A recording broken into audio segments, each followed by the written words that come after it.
Moi, il m'appartient aujourd'hui de vous apporter un témoignage, donc je parlerai moins avec mon cœur, je parlerai plus avec ma mémoire. Un témoignage parce que j'étais invité, j'ai eu le privilège d'être invité à participer à la conférence des évêques de France au mois de novembre. Et lors de cette conférence, il y avait 2 jours consacrés à une réflexion sur l'écologie intégrale. J'ai eu la chance d'y aller pour accompagner notre père évêque et d'être accompagné par quelqu'un que j'aime beaucoup, qui est là-bas au fond de la salle, qui s'appelle Sébastien Dumont.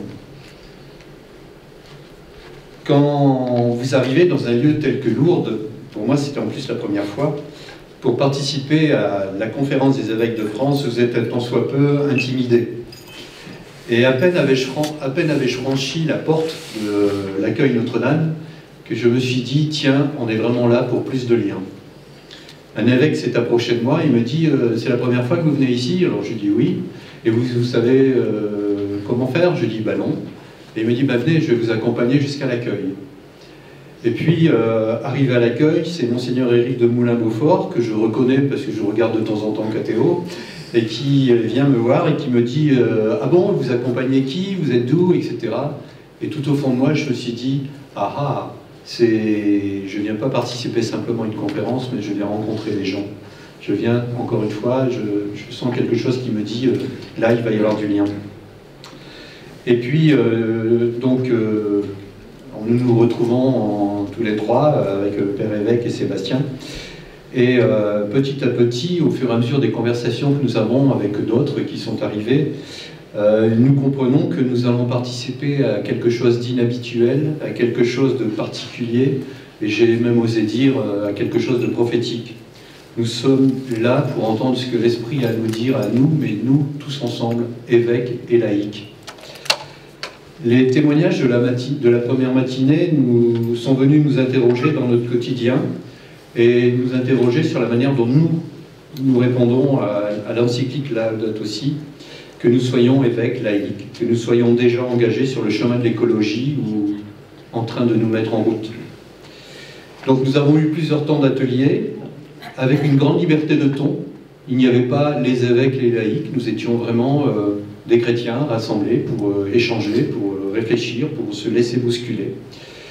Les échanges à table étaient profonds. Moi, ce que j'ai trouvé intéressant, c'est que nous pouvions nous mettre à table, par exemple Sébastien et moi, pour discuter dans une discussion, et très rapidement, il y avait des évêques autour de nous à la table. C'était des tables rondes, donc ça allait très bien. Et nous étions interrogés sur nos engagements, où on reparlait des choses qui nous avaient été dites ensemble, avant. Et donc, ça nous permettait, tout au long de la journée, de prolonger ce qui se faisait, soit dans les temps pendant la messe, par exemple, ou les temps spirituels, ou prolonger aussi les interpellations des intervenants. Beaucoup de simplicité, beaucoup d'échanges. Moins de biens, plus de liens. Très rapidement, Jésus est venu nous bouleverser. Et ça a commencé par quelque chose, par un intervenant qui nous a parlé de l'histoire de Jonas. Ninive va être détruite, en tout cas c'est la menace qui est sur eux. Ils comprennent que leur ville peut être détruite et leur réponse, c'est la conversion. Et tout de suite, nous faisons le lien, notre terre, changement climatique, notre terre pourrait être détruite, plein de choses, les incendies en Australie, etc. Et quelle est notre réaction? Face au message d'effondrement, au message de collapsologie, quelques livres ont été écrits dernièrement, nous avons compris que nous, chrétiens, nous sommes appelés à la conversion. Nous sommes surtout appelés à entrer dans la joie de la conversion. C'est vrai, nous sommes appelés à une ascèse, mais l'ascèse doit être joyeuse et elle doit être inclusive. C'est vrai que nous sommes face à un bouleversement de la création. C'est vrai que nous sommes appelés à faire bouger nos représentations. Et nous sommes appelés à expérimenter de nouveaux chemins, de nouvelles manières de vivre. Nous sommes appelés à transformer la menace en créant de nouvelles manières de vivre ensemble, à faire commun, Et cela passe par l'entraide, par la coopération, par la solidarité. Nous sommes là à Lourdes en synodalité et en réalité, et les intervenants sont là. Il y a 5 témoins qui sont là et qui, nous racontant ce qu'ils vivent ou les engagements qu'ils ont pris, eh bien, nous appellent. Ils nous appellent à vivre d'espérance. L'écologie intégrale, en fait, est une écologie de l'espérance. C'est une écologie du sens. Nous sommes appelés à l'espérance, mais néanmoins, nous sommes appelés à reconnaître notre péché écologique, notre attitude suicidaire en tant qu'humanité. Le pape François nous parle de la clameur des pauvres, de la clameur de la terre. Et nous, chrétiens, nous sommes appelés à refuser de nous laisser, comment je vais dire ça, il nous faut une conversion de notre intelligence, parce que nous sommes régulièrement habitués à regarder des films. Si vous allez au cinéma, il faut regarder un peu la télé. Je sais, peu de gens regardent la télé, mais